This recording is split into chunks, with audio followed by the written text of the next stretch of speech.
What if the mountains in your life are not meant to stop you, but to reveal the level of your faith? There is a statement in Matthew 17:20 that has challenged believers for generations.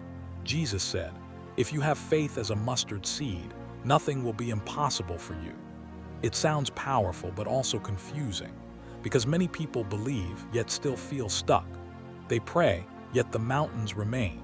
So the real question is not just about having faith, but about growing it to a level where it moves what once seemed immovable. Faith is not a feeling. It is a developed trust in God that is strengthened over time, often in difficult conditions. And if you want to grow faith that moves mountains, you have to understand how God builds it.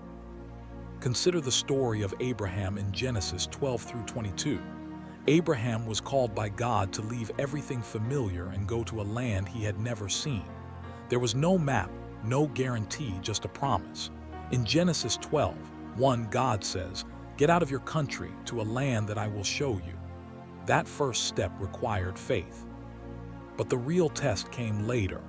In Genesis 22:2, God asked Abraham to sacrifice his son Isaac, the very promise he had waited years to receive. This was not just a test of obedience, it was a test of trust. Abraham moved forward, not because it made sense, but because he believed God's character. Hebrews 11:19 explains that he reasoned God could even raise Isaac from the dead. The lesson here is that faith grows through obedience in uncertainty. Abraham's faith did not start at the mountain. It was built step by step over time. Now bring that into your life. Many people want mountain-moving faith, but avoid small acts of obedience. Yet it is in those quiet decisions when no one is watching that your faith develops strength. So ask yourself honestly, what is the last thing you felt God leading you to do that you have been postponing? That might be your next step in growing your faith. If that question speaks to you, share your thoughts in the comments, because someone else may be standing at the same point of hesitation. Another powerful moment is found in Joshua chapter 6, the fall of Jericho. The Israelites stood before a heavily fortified city. The walls were massive, the defenses strong, and by human reasoning, there was no way in. But God gave an unusual instruction. In Joshua 6:3-4, he told them to march around the city once a day for 6 days, and 7 times on the 7th day, then shout. It did not look like a strategy for victory. It looked like repetition without results. Yet they obeyed, and in verse 20, the wall fell down flat. The lesson is clear. Faith grows when you trust God's process, even when it feels repetitive and unproductive. Sometimes your breakthrough is tied to consistency, not complexity. Think about your daily life. Are there things God has already told you to do that you have stopped doing because you did not see immediate results? Faith is not built in dramatic moments alone. It is built in disciplined consistency. Then there is the story of the woman with the issue of blood in Mark 5:25-34.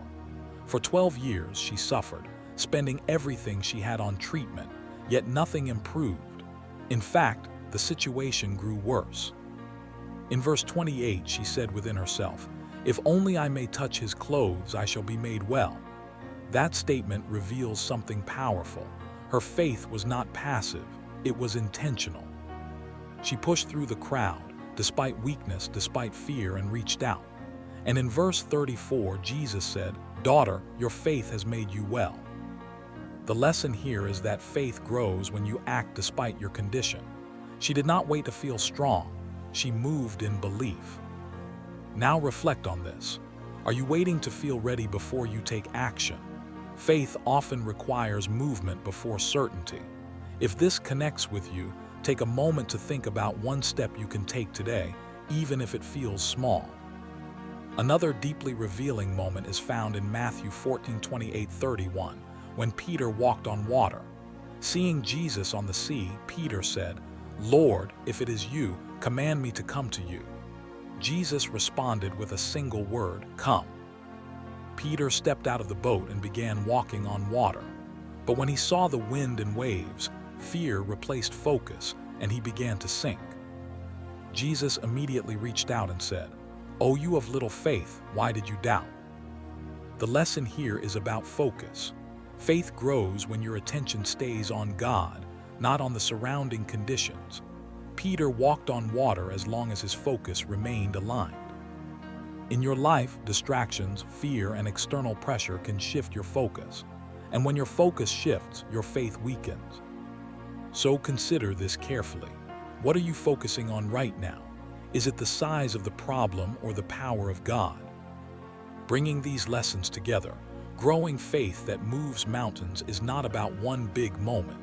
It is about a pattern. It is built through obedience like Abraham, even when the path is unclear. It is strengthened through consistency, like the Israelites at Jericho, even when results are not immediate. It is activated through action, like the woman who reached for healing, even when circumstances are against you. And it is sustained through focus, like Peter, keeping your eyes on God above everything else. Faith is not something you wait for, it is something you grow. Right now, take a moment to reflect. Which area of your life feels like a mountain? Is it your finances, your purpose, your health, or your peace of mind?